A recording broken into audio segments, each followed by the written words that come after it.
Today Dinesh లైఫ్‌లో one of the best moment అలాగే one of the sad moment అయితే జరిగాయి.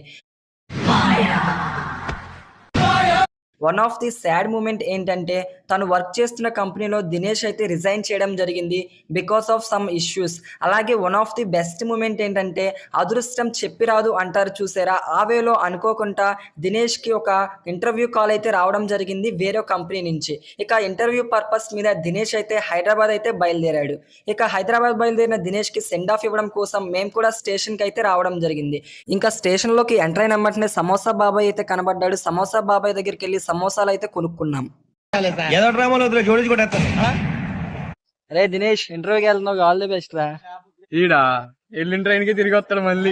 నీ ఒపీనియన్ ఓడరా అడిగిండు, మాకే నీ మీద ఒక ఒపీనియన్ లేదు.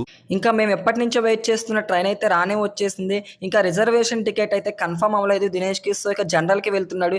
ఈ జనరల్లో జనాలను చూస్తే దినేష్ గారిని బెల్లం జిలేబీ నలిపినట్టు నలిపేస్తారు అనిపించింది. ఇక ఫైనల్గా దినేష్ గారికి అయితే సెండ్ ఆఫ్ ఇవ్వడం జరిగింది. హ్యాపీ న్యూస్తో కంబ్యాక్ ఇవ్వాలంటూ దినేష్కి నేను మహేష్ అయితే సెండ్ ఆఫ్ ఇచ్చేసాం.